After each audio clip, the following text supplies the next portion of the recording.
First of all, I would like to welcome all of you to the Manila Cathedral. Those who are first-timers, those who are coming here because today is the solemnity of St. Joseph. I also welcome Father Sil Mutia, the current rector and parish priest of San Jose de Navotas.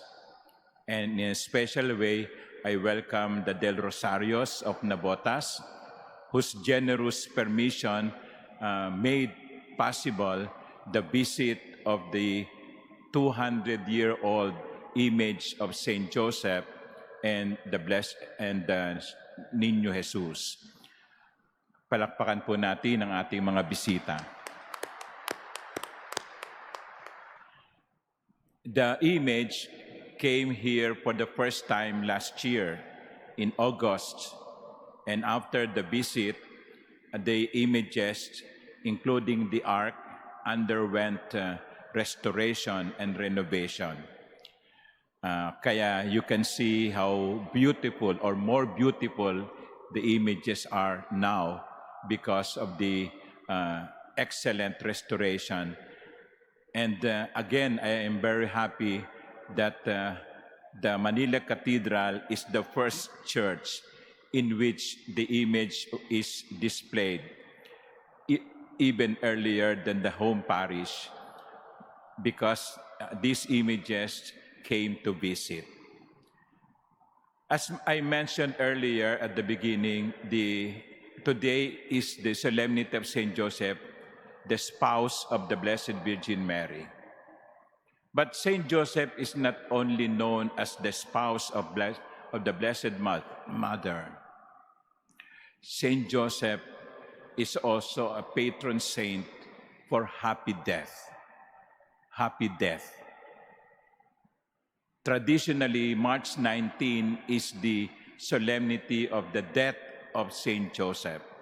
That's why in old parishes, the procession happens with the image of the dying St. Joseph with the Blessed Mother and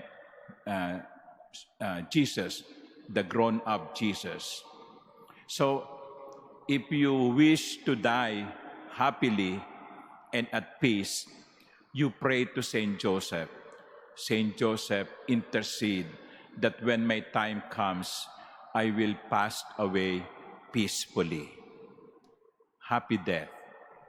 St. Joseph is also the patron saint for happy marriage. Happy marriage. So, kung gusto nyong mag-asawa, sabihin nyo kay San Jose, bigyan mo naman ako ng mabait na nobyo o mabait na nobya.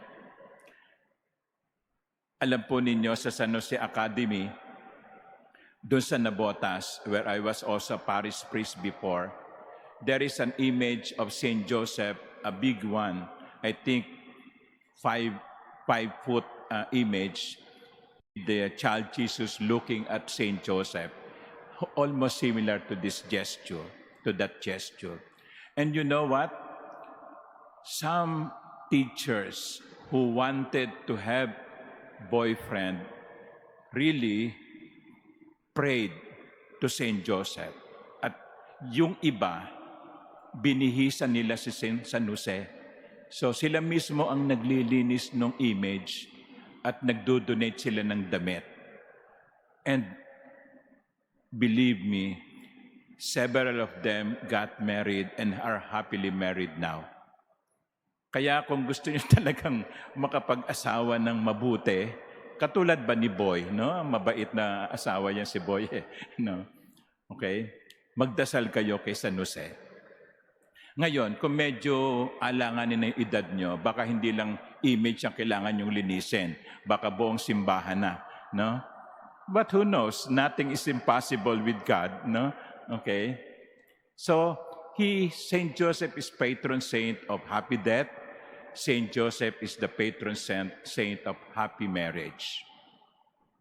But I think the most important is Saint Joseph teaches us where true happiness comes from. and that is obedience to the will of the Father. Real happiness is rooted on that obedience. You know, during this season of Lent, there are two solemnities that are being celebrated where flowers are allowed to be displayed and the Gloria is permitted to be sung or recited. The first one is today, the Solemnity of Saint Joseph. And the second one is on March 25, the Solemnity of the Annunciation. Only those solemnities are being celebrated during the season of Lent. And there is a commonality between the two celebrations. Mary and Joseph, both models of obedience to God's will. Mary was visited by an angel, Gabriel, and the angel presented to her, the plan of God. At first, Mary had questions. How can this be?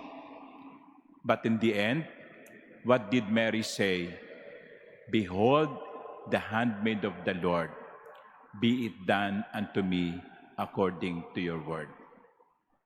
Mary did not understand everything, but finally, even if she did not understand everything, she said yes to God's will.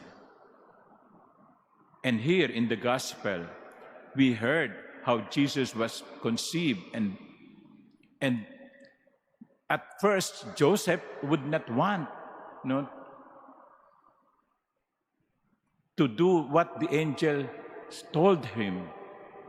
He wanted to divorce Mary quietly. But in a dream, the Lord explained through the angel his plan. And what did the gospel say? When he woke up, he did as the angel told him. He did not say a word. You know, Saint Joseph did not utter a single word in the Gospels. But even if he did not say a word, he acted on God's plan. My dear brothers and sisters, you want to be happy? Not just happy death, not just happy marriage. You want to be happy? The key is availability and obedience to God's will. Pansinin ninyo, sa buhay natin, kaya nagkakaloko-loko ang buhay natin. Kaya nagkakaloko-loko ang buhay ng lipunan, ng mundo. Kasi ang ginagawa natin ay kung ano yung gusto natin.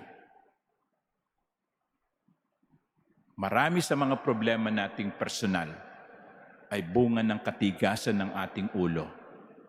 We want to follow what we want. We don't want to follow what God wants. And so I repeat, if you really want to be joyful, to be filled with real happiness, be like Saint Joseph. Be like Mary. Say yes to God's will. Siguradong sigurado, magiging payapa ang buhay natin, magiging maligaya ang puso natin, sapagkat hindi kailanman nanaisin ng Diyos ang anumang bagay na magdudulot sa atin ng lungkot. God wants us to be happy, and He shows us the way of obedience. Saint Joseph, pray for us. Amen.